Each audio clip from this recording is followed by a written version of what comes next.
Good afternoon and a very warm welcome to all of you. I'm Catherine Marshall. I've now been at the Berkeley Center for a little bit over 4 years, and the Berkeley Center itself, where you are, is about 4.5 years old. It's a unique and creative and important center in the university, which brings together many of the departments and strands, very multidisciplinary, that are involved in one way or another with religion and public affairs. And my particular area is religion and international development, issues of poverty, issues of equity. And we are basically take the whole range of development issues and look at the roles that religion plays, everything from AIDS to zebras. We also are trying to understand much better the roles that faith-inspired organizations, which have really been off the map, play in different parts of the world. And our focus at the moment is on South Asia. And thus, it is with great pleasure that we welcome a wonderful speaker. We have a treat in store for us this afternoon, and I would particularly like to thank Professor Shireen Joshi, who helped to organize today's event. To be very brief, we have Dr. Gurcharan here, who has many different hats, I think. I think he's a scholar, a journalist, an ethicist, an activist, a troublemaker, perhaps. But his latest book, which is a publishing phenomenon in India, extraordinarily popular book. It's even spawned a television program, has the wonderful title, The Difficulty of Being Good. And I think that he will focus particularly on that challenge and on the book in his remarks today. The format is, hopefully, this is a hallmark of the Berkeley Center style. There is a lot of opportunity for exchange. He will talk for perhaps 40 minutes, however the spirit moves him, he will speak, and then we'll have a chance for some exchange with all of you. So with that, let me welcome our wonderful guest. Thank you.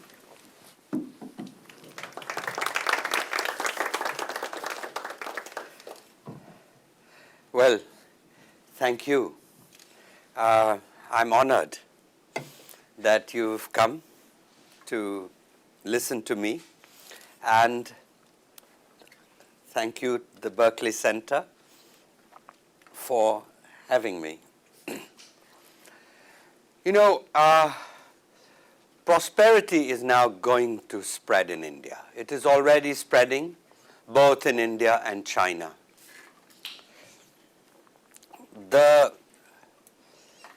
What the economists now debate is whether, for the next few decades, whether India is going to grow at 7, 8, 9%.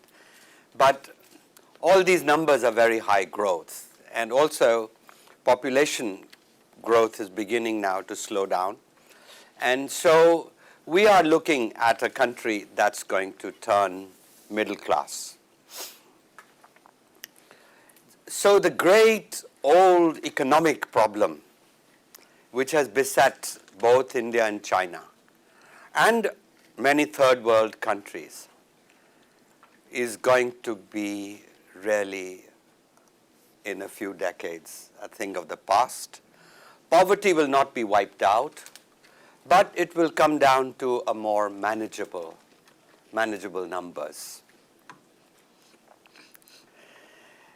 The problem is that this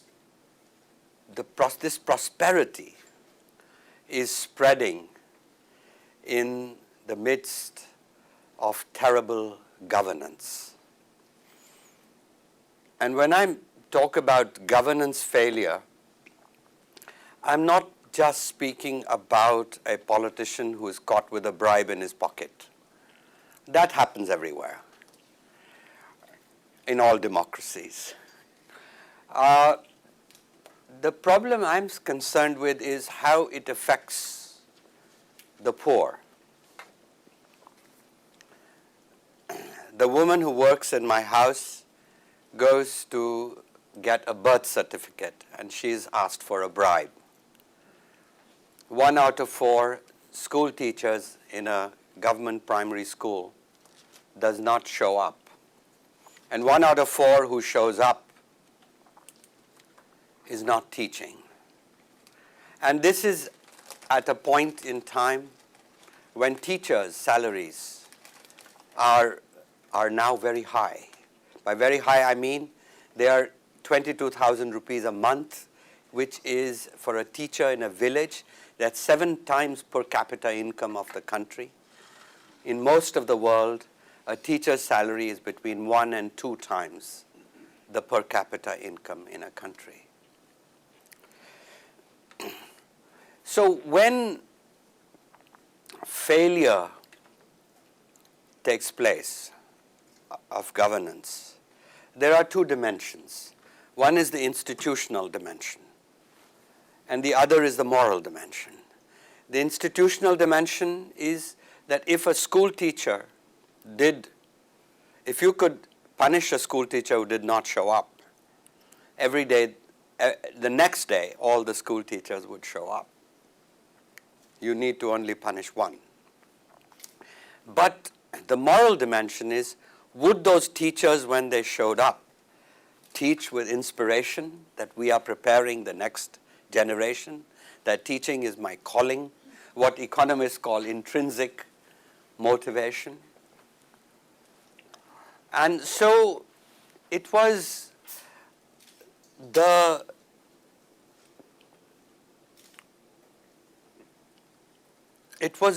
really the moral dimension, the corrosion of character, that I was interested in. I mean, that's what bothered me. Because I wrote this book, India Unbound, which was the first book that predicted the economic rise of India. And even I did not imagine it would happen so fast as it is happened, and that we would have almost 9% growth for 5 years. And what this story is telling you is that it is not enough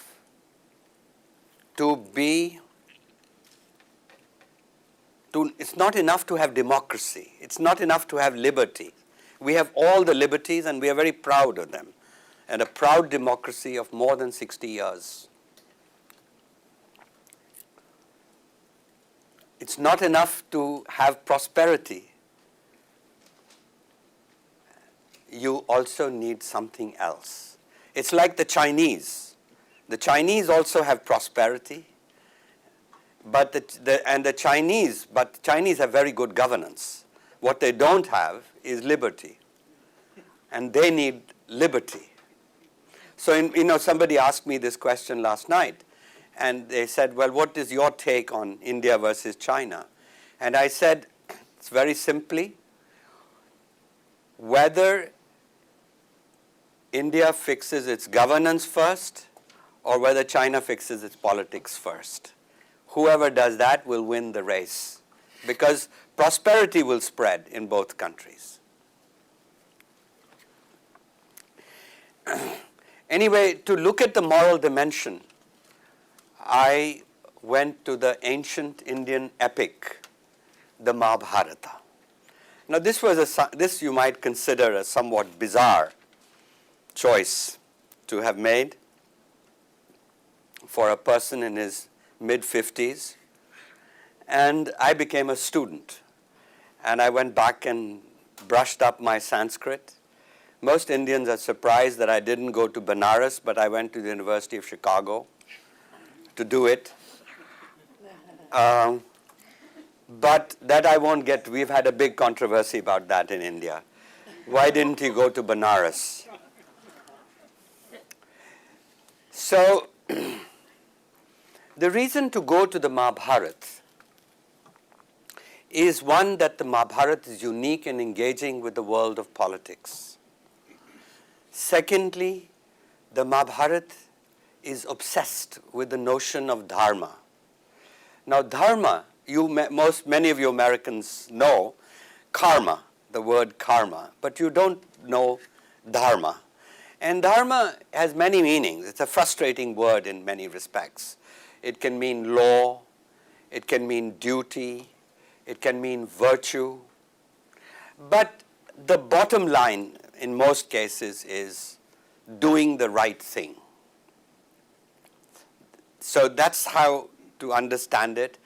And when I say the Mahabharata is obsessed, what I mean is that in the Greek epic, for example, Achilles does something terrible to Hector, but then he gets on with it. The action doesn't stop. In the Mahabharata, the action stops, and the argumentative Indian takes over, and everybody wants to weigh in. Oh, this went wrong. No, no, no.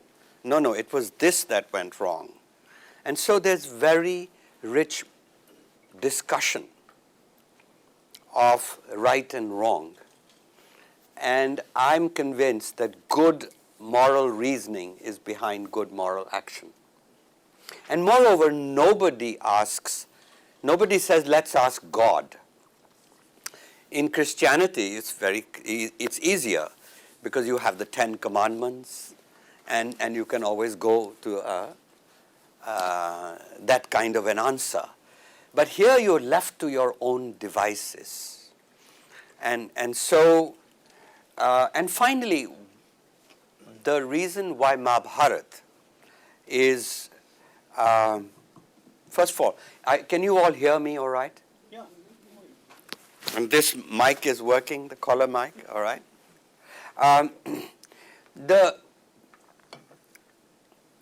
The notion of dharma is a pragmatic notion. It does not seek moral perfection. And therefore, it is especially suited for policymakers. So my book, The Difficulty of Being Good, is one man's search for dharma in our very ambiguous moral climate of the 21st century. And dharma understood both as private virtue, but also public virtue or civic virtue. So how does my strategy work? Let me illustrate. The story of Mahabharata is pretty straightforward. It's a rivalry for the throne within one family between two sets of children of two brothers, cousins. And in order to contain that rivalry, the kingdom is divided, and the good guys get the worst half of the kingdom. They're called the Pandavas, and the bad guys are called Kauravas. The Pandavas are diligent, hardworking, talented people like students at Georgetown University, and they clear the forest, build a beautiful capital. They've got a great warrior as one of their brothers, Arjuna, so they expand their territories, and they use great diplomatic skill to make alliances, and suddenly they become very powerful. They've become the most powerful rulers of India. And so the eldest brother, Yudhishthira, is told that now it's time for him to have a ceremony, a Rajasuya ceremony, consecrating him emperor, king of kings. At this ceremony come all the rulers who they have subdued, the nobles, and huge amount of wealth pours in. Also invited is the eldest brother on the other side, the Kauravas. And when he sees all this, he grows envious. And visiting with him is his uncle, Shakuni, who looks at him and says, "My lord, you grow pale and sick." And Duryodhan, the Kaurava, says, "What man of mettle will stand to see his neighbor prosper and himself decline?"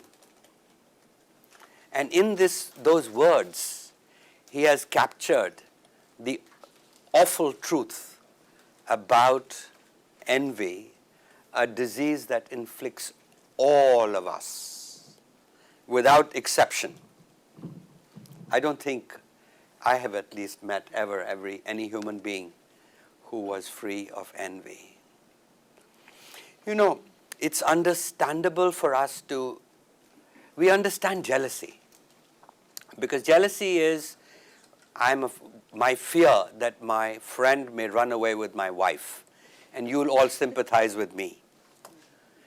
But envy is just, my friend does well, and I go up to congratulate him, but instead inside I feel awful, and I feel diminished.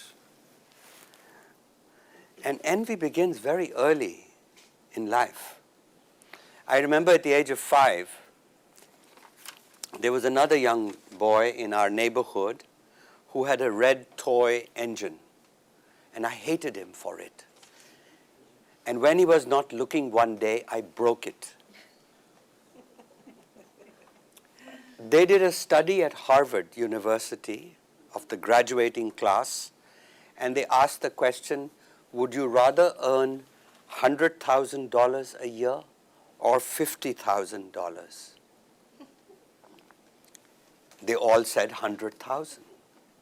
But then they put a condition that if you are earning 100,000, your friends would be earning 200,000. But if you choose to earn 50, then your friends would be earning 25. Do you know 83% of the people switched their answer that they would rather earn half of what they were earning. Of course, HR managers know, the personnel managers in companies, that compensation is totally comparative. And that's why this absurd compensation that CEOs earn is, there's a real moral issues involved here of envy and so on in this. And there's, but as I grew up, you know, I ran a company, the Procter & Gamble company in India. And our factory was next to the Philips factory, the Dutch electronics company in Bombay. And the Philips factory had been on strike for a whole year. So we were very worried what was going to happen to us. And one day, I heard the factory manager of the Philips factory tell his workers, I don't care if we ever open this factory again, as long as the Dutch factory manager goes down. So in some sense, there is a truth in the saying that if greed is the sin of capitalism, envy is the sin of socialism.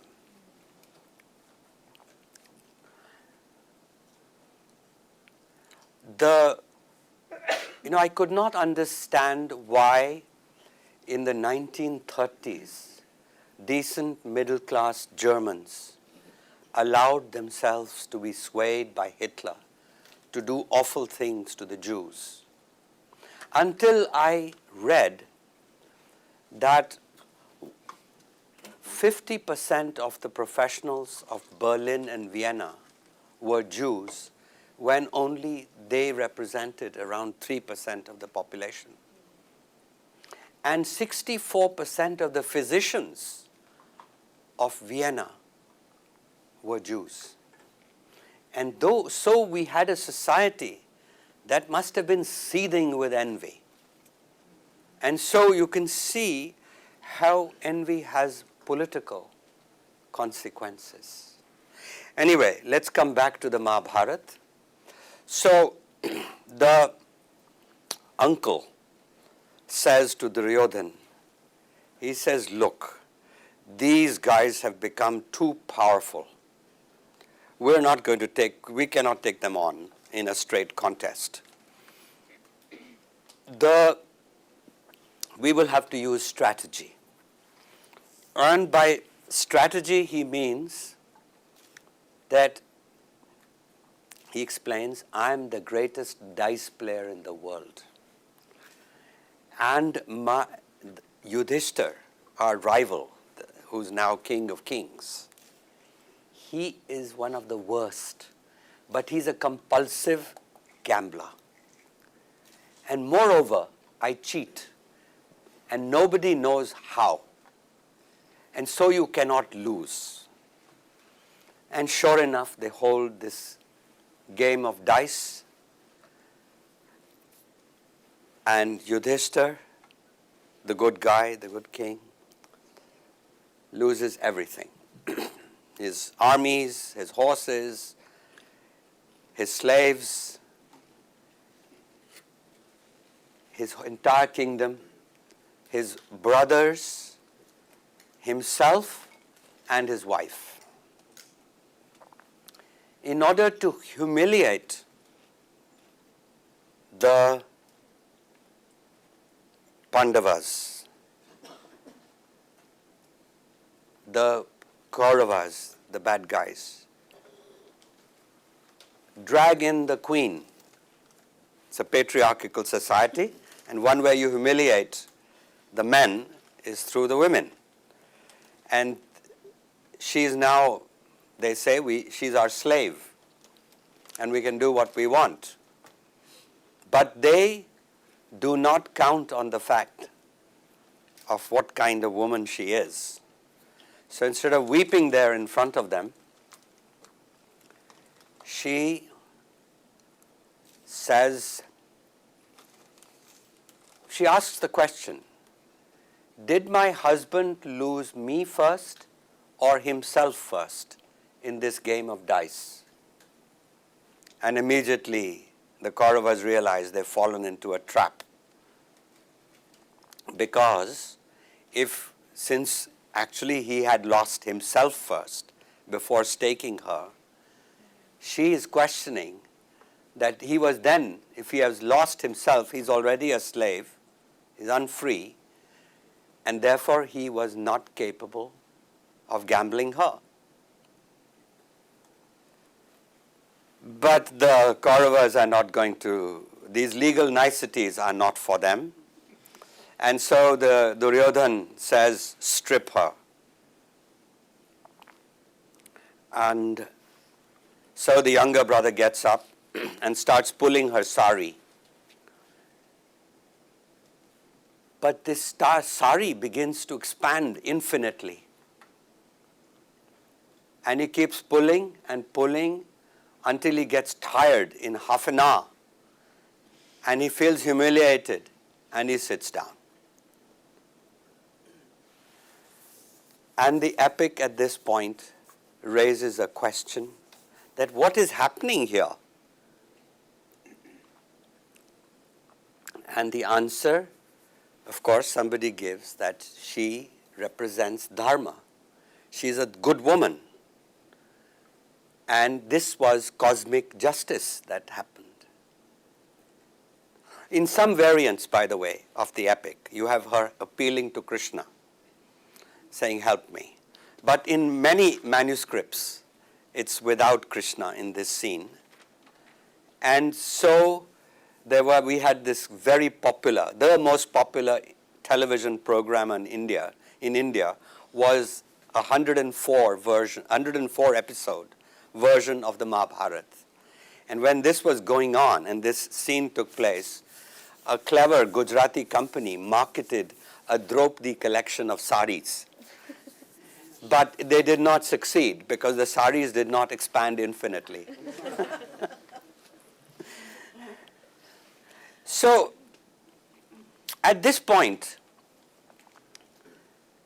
Draupadi gets very angry and she looks at all the assembled kings and nobles who have come to see this gambling match. And she says, how could you allow this to happen? You are kings. Tell me, what is the dharma of a king?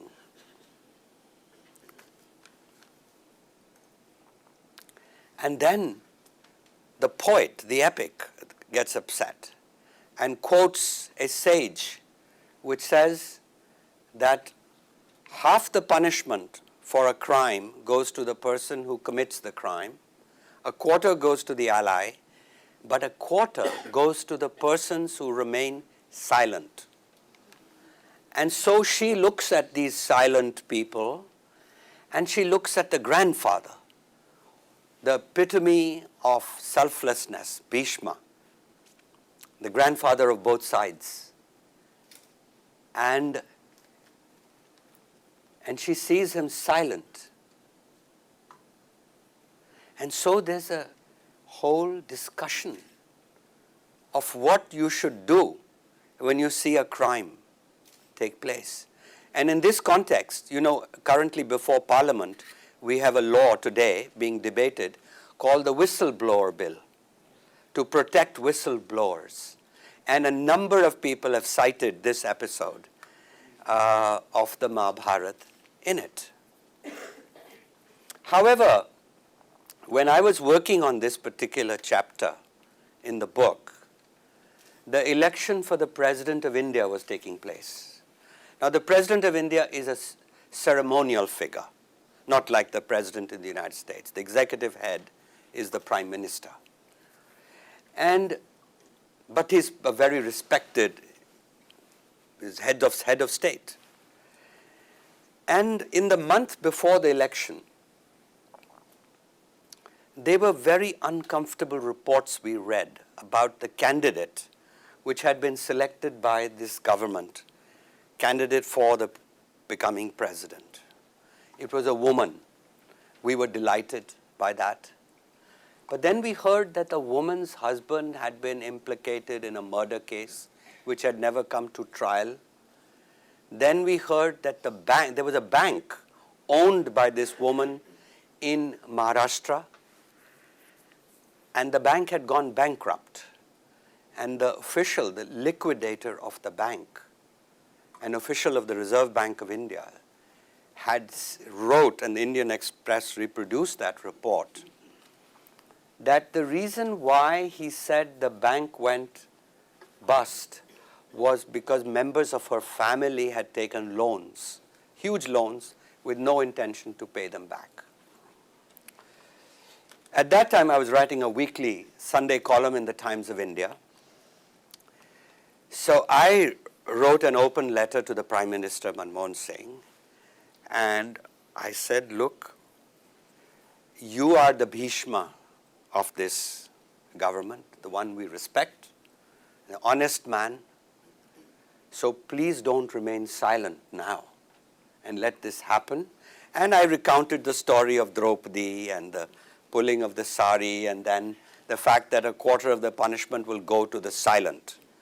So I said, don't remain silent. And I said 1 billion people in India, 500 million women, you can surely find another candidate.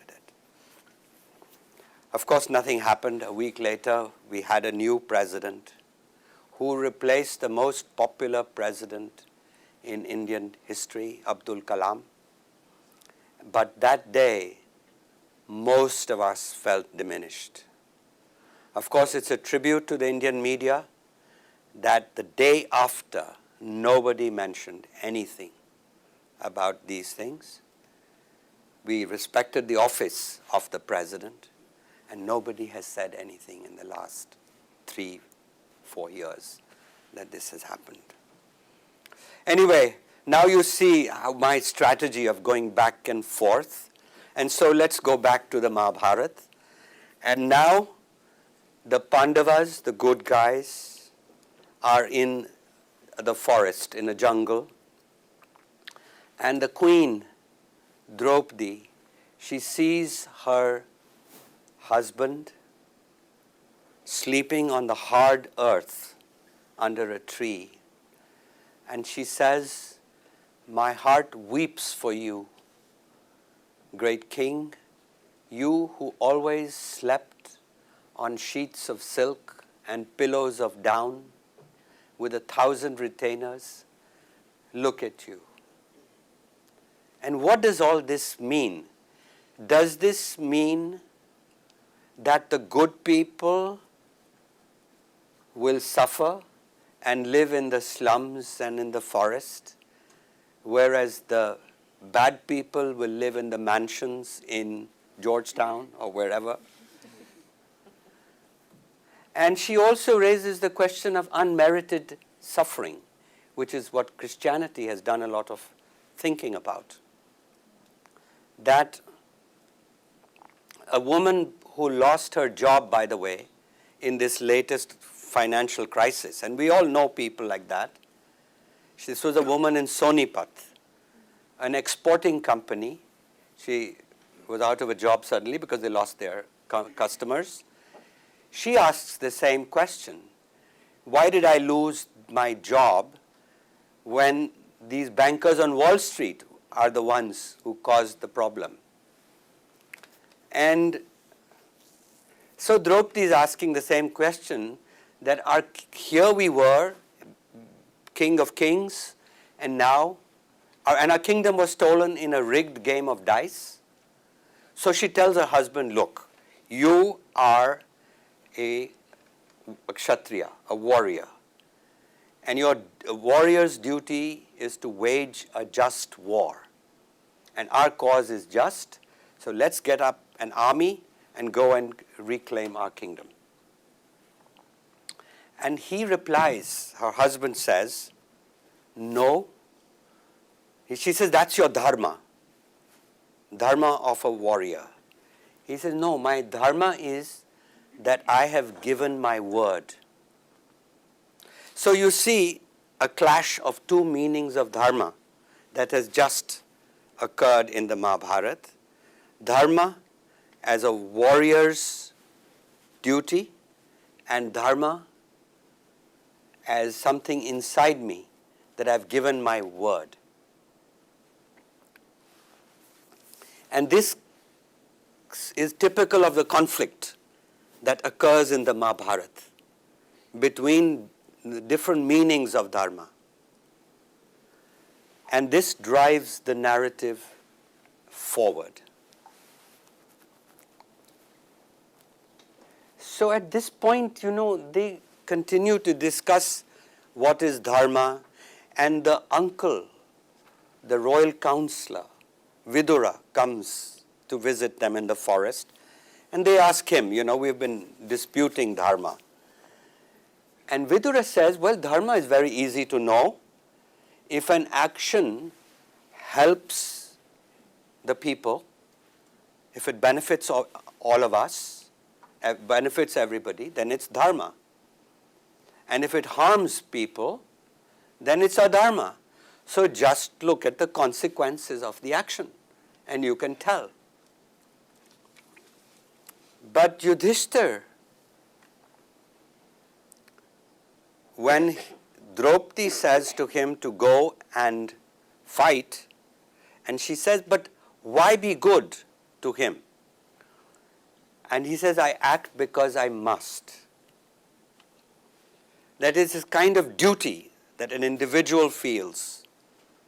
And therefore you look at the motivation or the intention of the actor and not the results of the action. Now, some of you who've got a background in philosophy know that this is a classical discussion in philosophy between the consequentialists and the deontologists.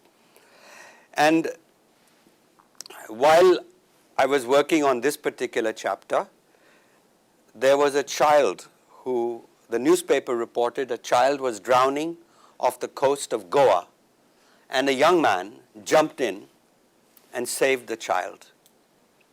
And the reporter of Times of India went to this young man and said, you're a hero. Why did you do it? And the young man said, well, sheepishly, that we are a group which has come on holiday from Hindu college in Delhi, and I was trying to impress a girl in our group. And she then says to him, "You're not a hero." But Vidura would have said, the child was saved. The moral deed was done. So what are you talking about? Yudhishthir, however, would have jumped in even if no one had been looking. So this sort of thinking brings out how the epic actually improves or clears some of one's own moral thinking when it comes to public actions, certainly, but even private actions. So let's go back to the epic. And now 13 years are over, and they were exiled for 13 years as punishment for losing the game of dice. Now the Pandavas go back to reclaim their kingdom, and the Kauravas refuse. There are peace negotiations, but war becomes inevitable, and the Pandavas declare war. On the first day of this war, the leader of the Pandavas is Arjuna, the warrior I spoke about, the best, greatest warrior of his time. He looks at the armies arrayed in front of him, both sides. And on the enemy side, he sees his cousins, he sees his uncles, he sees his grandfather, and he sees people he played ball with when he was young. And he says, I can't kill all these people who are my own. And he puts down his bow and tells his charioteer that I'm not going to fight. The charioteer is Krishna, the god, who spends the next 700 verses trying to persuade. The god is trying to persuade this warrior that it's his duty to fight and kill people. And so the Mahabharata has created another conflict before us. And most Indians, of course, take the side of Krishna, mainly because he's God. But I had the chance to talk to, like this, generals of the US military at the Pentagon. And I raised this question. And the generals were unanimous that, look, we've invested in our leaders, military leaders. We've sent them to West Point. Their job is to fight. And we can't have cowards. But what the generals forgot is that Arjuna is not just a military general. He's also a political leader. He is one of the brothers. And it was he was part of the war cabinet that declared war. And so, what is the Mahabharata telling us? I think it's telling us that we would like our leaders, our political leaders, the generals have to take orders, but our political leaders, before they take us to wars, they discuss the political dimension, the economic dimension, but nobody talks about the moral dimension. A few years ago, Mr. Bush took the United States to war, and they must have had a war cabinet meeting in which there must have been Mr. Rumsfeld, Mr. Cheney. They must have discussed the oil in Iraq, the economic consequences, the political consequences of Israel, Palestine, and so on. But I bet you nobody said that night that tomorrow we are going to war and we're going to kill a lot of people. And some of the people who are going to die will be our own people. And they may have still decided to go to war. But at least what we want them is to ask the question, is to raise. And therefore, I'm on the side of Arjuna in this debate, where I feel that he's showing us how we want our political leaders to behave. Anyway, you see my strategy, how I'm going about this in this book. And before I close, let me talk about my favorite, but everybody's favorite character in the Mahabharata. And it's a young man, a royal prince called Karna. He is Karan, we call him. He is actually the eldest Pandava, but he was married illegitimately. His mother Kunti got a boon that she could have a baby. And so she's experimenting with this mantra.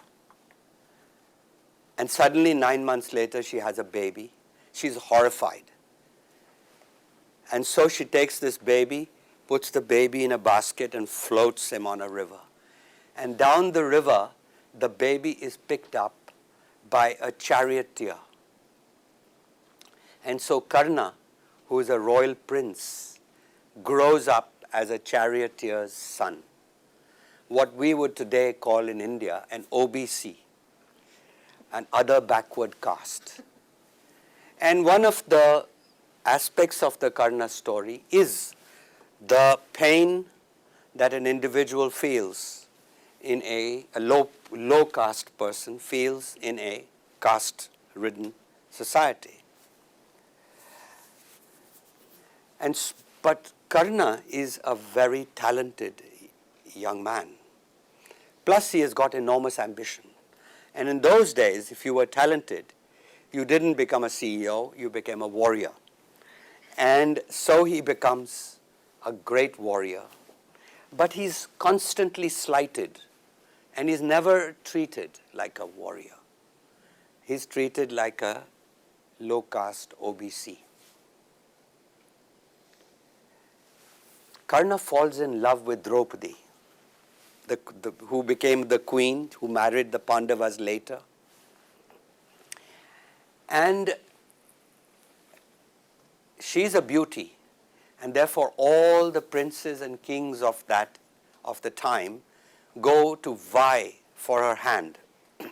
And her father holds a contest to decide who will become her husband. And the contest is a very tough contest, which entails lifting a very heavy bow and shooting at a moving target, and everybody fails except Karna.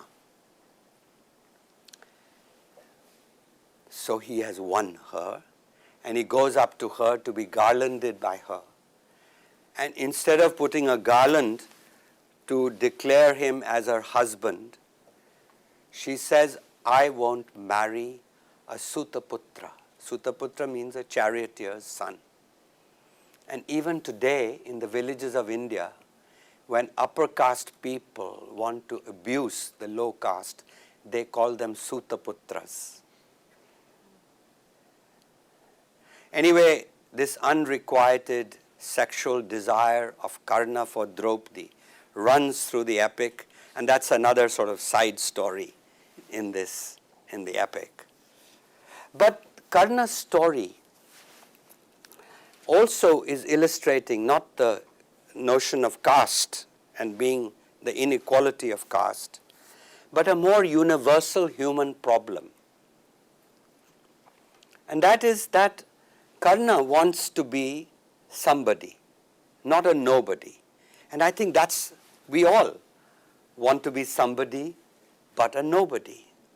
The world judges us for our status. That's why my chapter is called Karna's Status Anxiety. The problem basically is, when we are babies, there's no problem. We cry, we burp, we break our toys, our mothers love us. But when we grow up, the world judges us. They look for our achievements, our status. In fact, when my book India Unbound became a bestseller, suddenly I started getting invitations to dinner from hostesses in Delhi. And my wife said, your second book also better be a bestseller, otherwise our invitations will stop. And so one of the ladies, one of the hostesses who invited me for dinner, once was introducing me, my dear, dear old friend. And I told her, whispered to her afterwards, I said to her, my dear, you have no idea what a friend is. I know why I'm here, and you know why I'm here. So let's be honest about it. And so, the problem of the universal problem is that our opinion of ourselves, our self-esteem, is held hostage to the opinion of others, of us. And that's why an aunt of mine, not my aunt, but a friend of mine's aunt, used to say that you would not worry so much what others think of you if only you realize that they don't. Meaning that they are thinking what others are thinking of them, and those others are thinking what others are thinking of them, and nobody's thinking about you. And that is the human condition that is highlighted by Karna's story as well. Here's a man who goes around just being slighted because he's an OBC. Anyway, before I close, Karna's story has a wonderful moment. I told you that there were peace negotiations which failed and the war became inevitable. And when it did, Krishna, who is also the master strategist of the Pandavas, the god, realizes that, look, these good guys are going to lose because Karna is on the other side. And so he decides to go and tell Karna who he is. Karna doesn't know who he is. So he says, you are not a charioteer, son. You are a Kshatriya. And you've always yearned to be a Kshatriya. Not only are you a Kshatriya, but you are a royal Kshatriya. Not only royal Kshatriya, but you are the eldest. So with you and Arjuna on our side, we're going to win the war and you will be king. And Draupadi will be yours.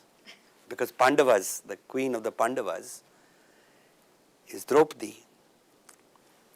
And so here he is being offered everything that he always wanted. But what does he do? He refuses. And he refuses to switch sides. But listen to what he says. He says, your mother is not the one who gives birth to you, but the one who brings you up. So the Mahabharata is a very dark story. There's a war. Everybody dies in this war. And the victors, the Pandavas, have to rule over an empty kingdom. But it is in moments like these of Karna that the Mahabharata snatches victory. And so at the end of the epic, Yudhishthira, the good guy, the good king, he is going to heaven. And a stray dog attaches itself to him. And they reach heaven, and the heaven keeper, who's God Indra, comes out and he says, welcome, great king, we have waited for this moment. And Yudhishthira, like a sensible fellow, doesn't go in. He says, what about this dog? And the god Indra is nonplussed. He says he's not even your dog. He's just a dirty street dog. Besides, this is heaven, no dogs allowed. And so Yudhishthira wonders, what sort of a place is this heaven? Do I really want to go in? they don't even understand the ABC of dharma, that if somebody comes to you for refuge, you help them out. And this poor dog, we're not even on the earth where somebody could help him out. And he refuses to go in to heaven. Now, nobody in this room would have done that. But every child in every culture will understand the meaning of dharma from this story. And so, while the Mahabharata is never telling you that morality is about absolutes, because it's always ambiguous. That's why my book is called The Subtle Art of Dharma. The word subtle in Sanskrit is sukshma. Whenever a character in the Mahabharata gets into trouble, he says, dharma is sukshma, meaning I don't know. But I think what the epic is saying that, we may be all in, as Oscar Wilde said, we may be all in the gutter, but some of us can look at the stars. And so, an act of goodness may be one of the very few things of value in this world. Thank you.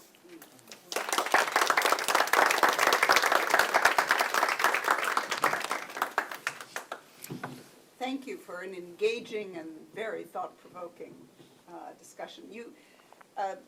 We have about a half hour for an exchange, so let me know who wants to. But let me first ask you, you started with someone and you left them hanging, and those were the teachers.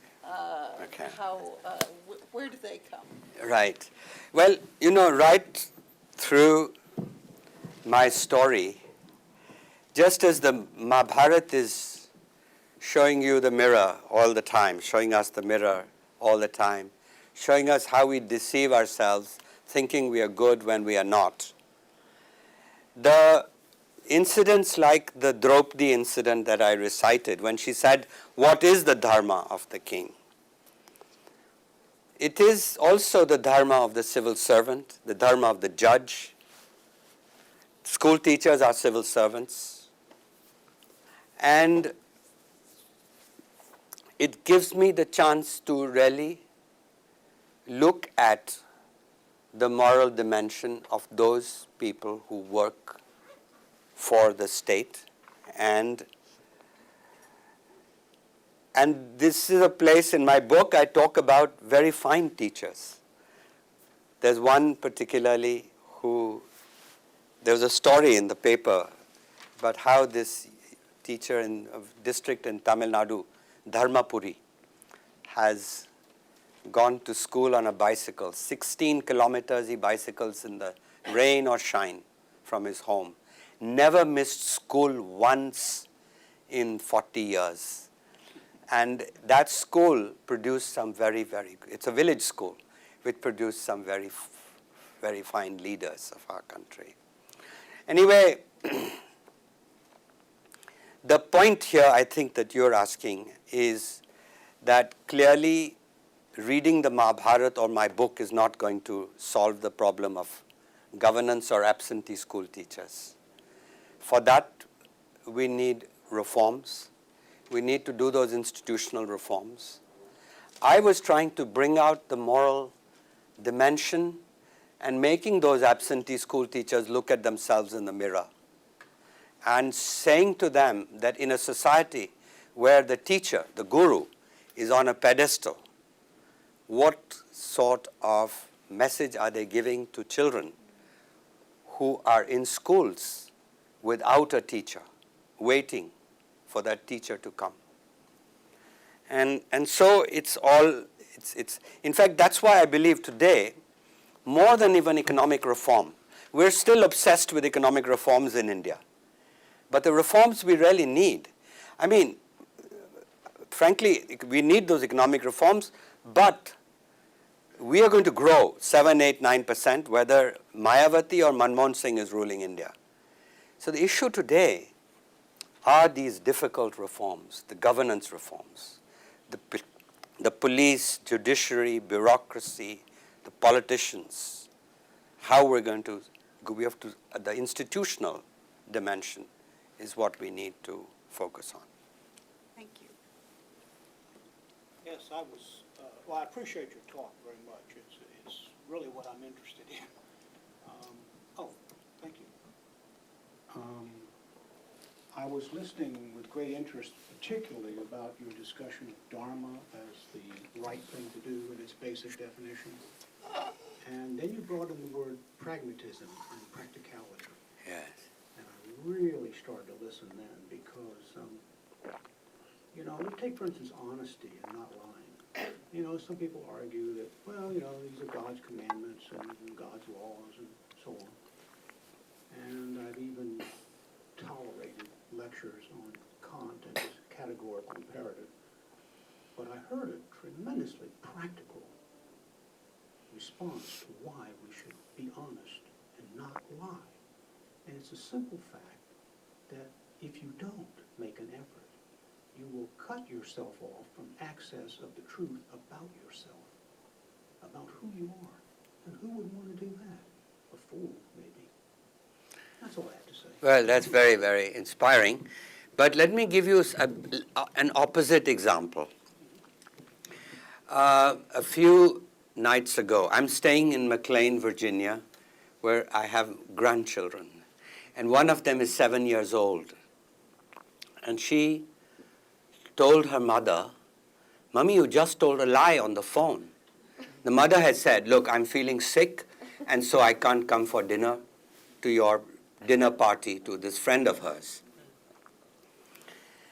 And I explained to that little girl that actually your mother did a very good thing because she did not want to tell the woman that, "Look, you are a bore, your friends are bores, and that's why I don't want to come to dinner."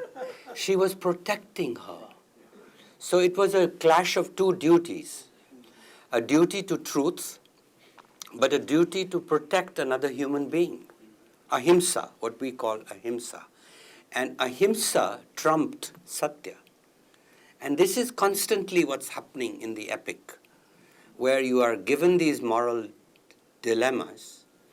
And there's a story in the Mahabharat where the honest man has to go to heaven because he had told the truth when he was asked by robbers where did a witness of that robbery had a witness had seen the robbery. The robbers were running after him. This man knew where the robber went, and he was honest, and he told them, and they went and killed the man.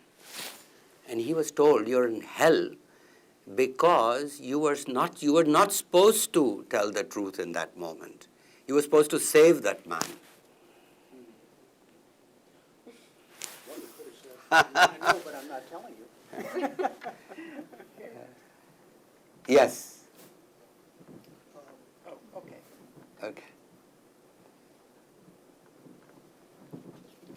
Thank you very much, and thank you for holding this forum, because I think we're dialoguing together, and it's lovely. When I look at Indian culture, when I look at most cultures, there are different strains of spirituality. One is more of a contemplative, inner, pacifistic, and the other is more in the world, external, dealing with the realities of life, more rough and tumble. And when I look at, when I think about, for example, the Sikhs even, they were nonviolent, they were pacifistic, but they took too many lumps and had to become warriors.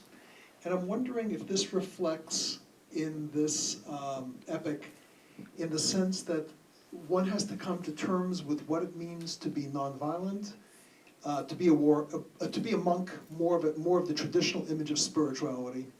But then one must also be a warrior. Can one be a warrior monk? And I wonder if this is not wrestling with it.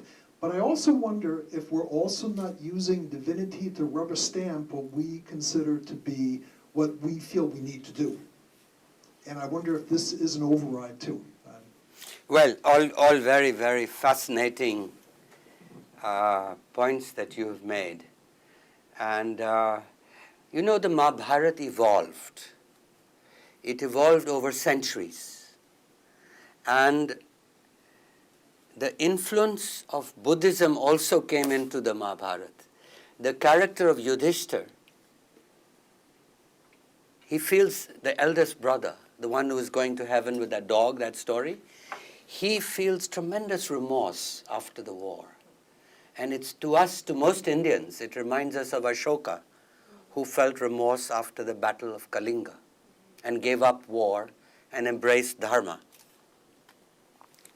So, but at the same, so there's this constant clash because the ruler is being reminded that you cannot be a pacifist. If your kingdom has been attacked, you have to declare war to defend your people. And so the Yudhishthira wants to go into the forest and become a pacifist, a monk, as you said. And he says the ruler does not have that luxury. That's why I use the word pragmatic. There's a whole part of the Mahabharat, which I talk about in my book. It's book 12 of the Mahabharat, which is a huge discourse on what is called Raja Dharma, meaning the dharma of the king. And Yudhishthira is there taught this pragmatic dharma. A pragmatic ruler is not a bad ruler. I mean, he's not a bad human being, but he recognizes the limitations of being human. That in every society there'll be a crooks. So you need to have judges, you need to have a police. You cannot eschew violence. And so there are limitations to non-violence. And of course, this is a very big discussion in India, particularly when Gandhi was there. These people kept reminding him about these things. And of course, was it George Orwell who wrote an amazing essay in which he said, what if the adversary of Gandhi had not been the British Empire, but Hitler?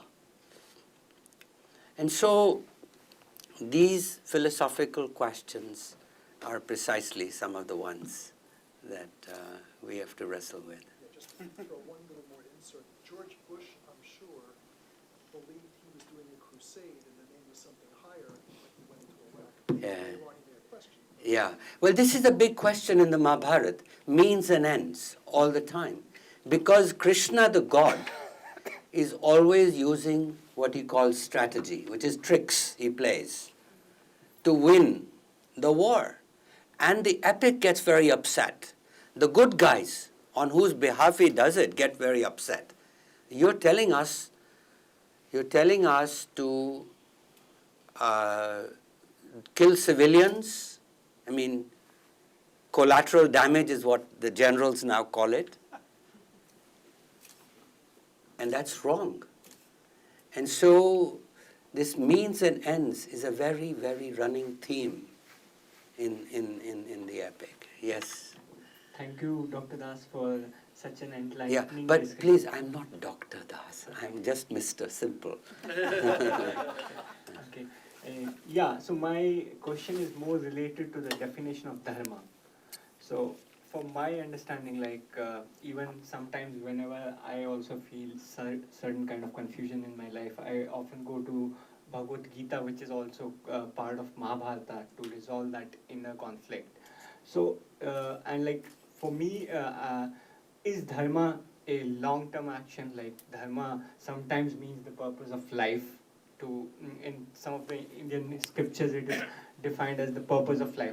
That your dharma, you have certain destination or a dharma to fulfill your professional obligations, or dharma is a contemporary immediate action where you have to decide that listening to your conscience might be the right action. Conscience.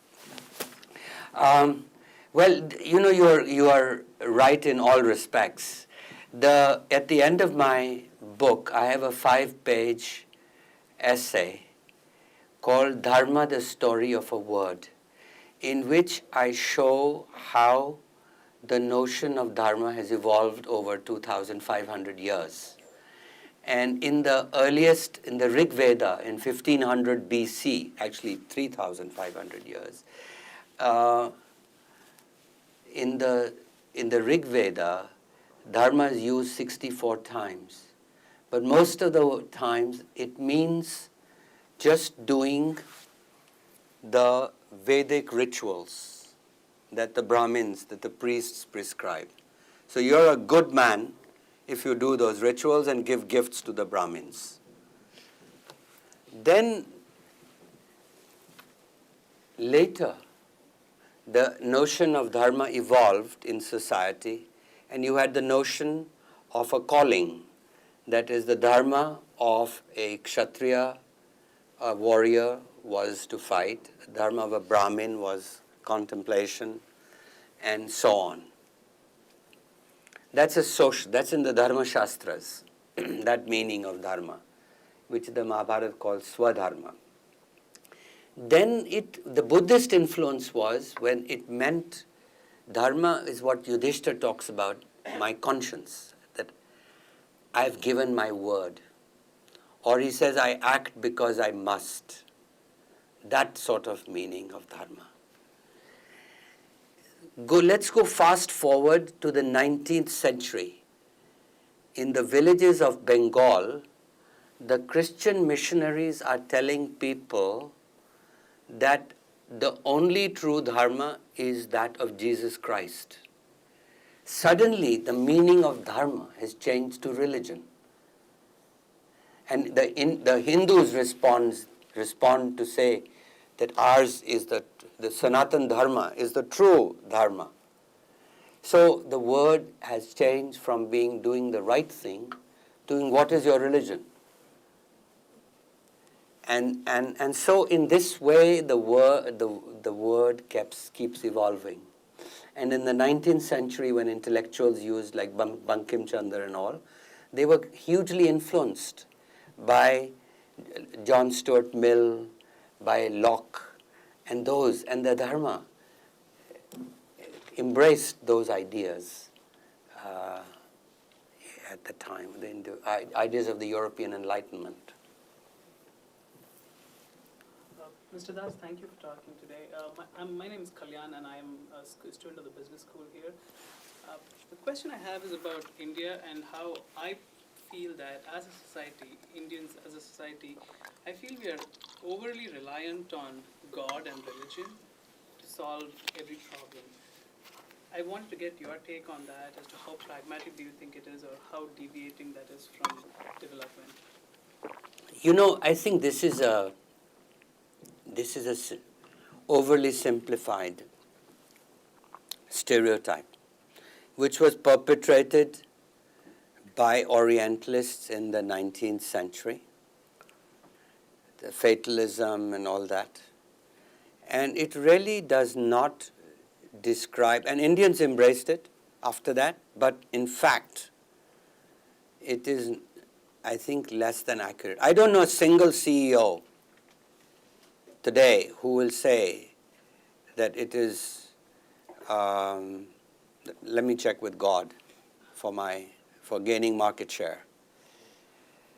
I think that Indians are really not, they are religious in a certain way. Yes, that is very true. They are also believers.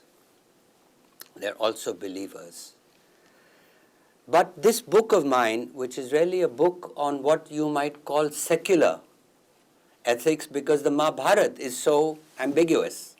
It judges God for its actions. It gets very upset with Krishna for doing the wrong things. So I think that, I had expected a lot more negative reaction in India, because this is not this is not somebody who looked at the scriptures and interpreted them. This is a book which looked at the epic as a poem, like you'd look at the Iliad, like you might read Milton or Dante, and looked at the right and the wrong of actions and the moral emotions of human beings. And I have not had any negative reactions. There has been some disappointment among the Vaishnavites that I did not put Krishna as a god with a capital G, and I treat him more like a god with a small g. But otherwise, I think India is much more complex than that. Thank you so, should I wait? Go ahead. Thank you so much for your inspiring talk, Mr. Das. My name is Patty Moore. My dharma is to write about education and globalization.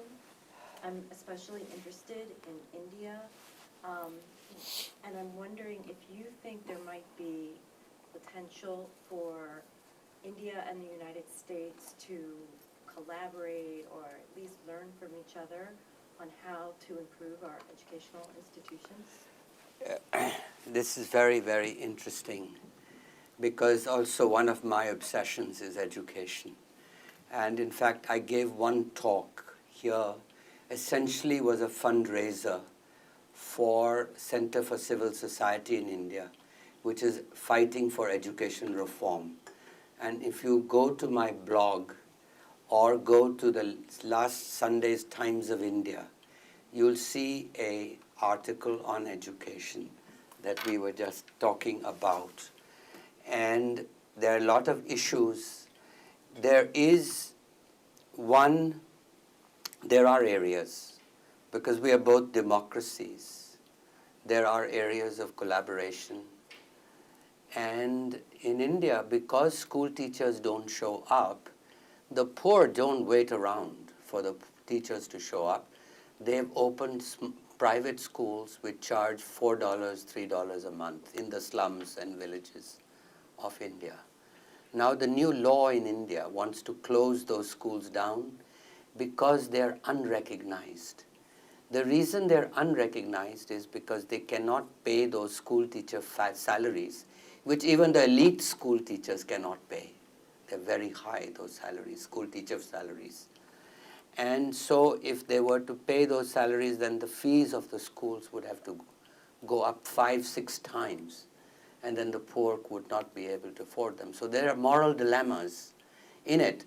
But one of the interesting things that the government has done is that it has recognized that now 54% of children in urban India are in private school and 25% in rural India.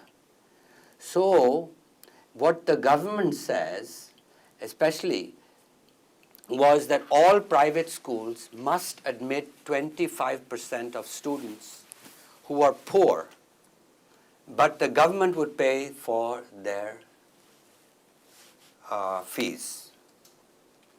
So in India, instead of 54% of children in urban India being in private school, we'll soon have 70% of children mandated by law, because 25% of them will be poor on scholarship, or you can call it, it's the biggest voucher program in the world. So here is something that the Americans are very interested in. There were a lot of experts that day, education experts, when I was doing the fundraising talk on Tuesday. And they were saying, my God, this is very interesting for the United States.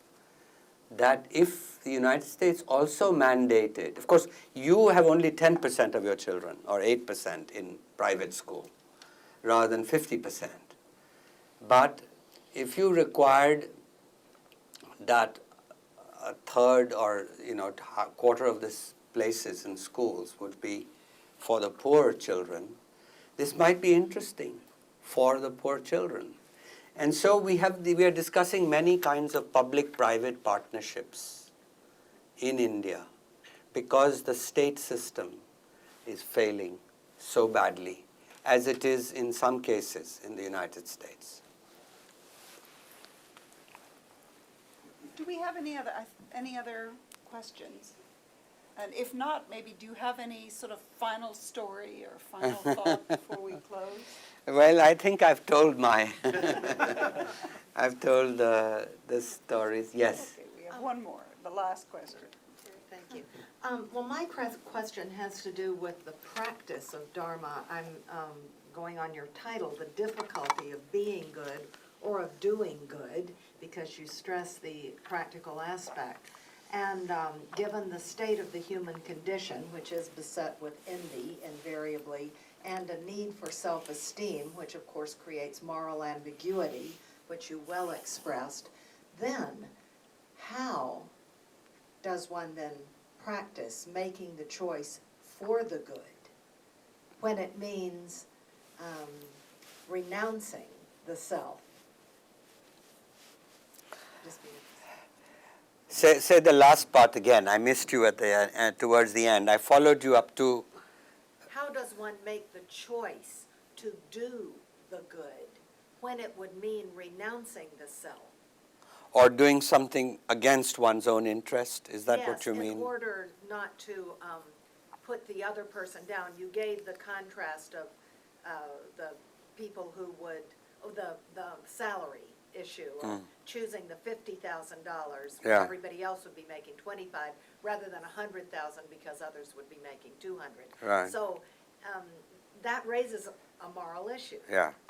Well, wondering. you know, I think the Mahabharata, as I said, the whole notion of dharma, the way it's in the public place, very often Mahabharata contrasts public dharma with private dharma. But it does say that, and therefore I said it's very pragmatic, what's in the public place, and never does it suggest, I should not say never, but many times the idea is that, look, human beings are self-interested. So let's accept them. Let's not look for selflessness. In fact, it gives very damaging examples of people who have behaved selflessly, like Bhishma, who renounced the throne and remained silent when Draupadi was being disrobed.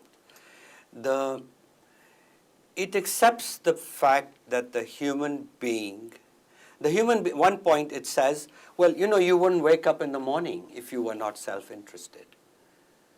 So ambition is fine. Ambition is fine. You know, it's like if it rains, you carry an umbrella. Nothing selfish about that. Nothing immoral about that. But there is a line. The Mahabharata has a notion of a balance.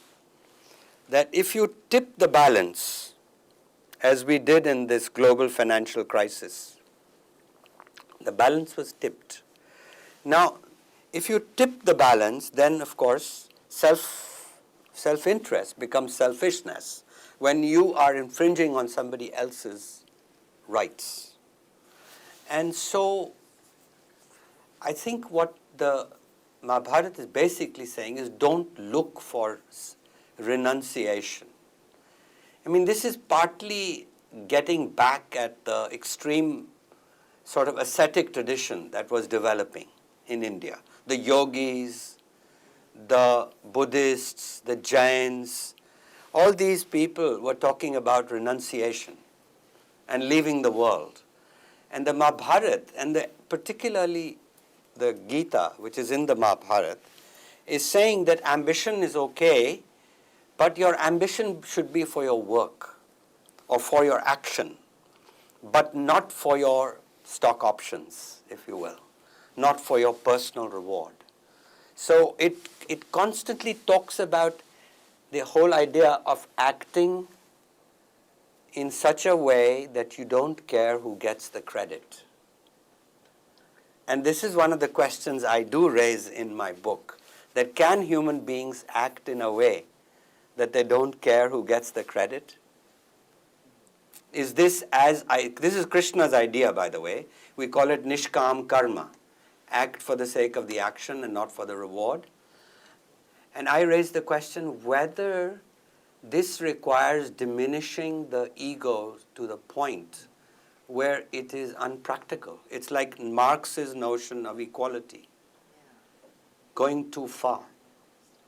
So these are some of the tantalizing questions. Thank you. Sadly, we've come to the end of this session, and it leaves me only to thank you for a wonderful talk, engaging, deeply thought-provoking, subtle, and creative. So thank you so much, and please come back.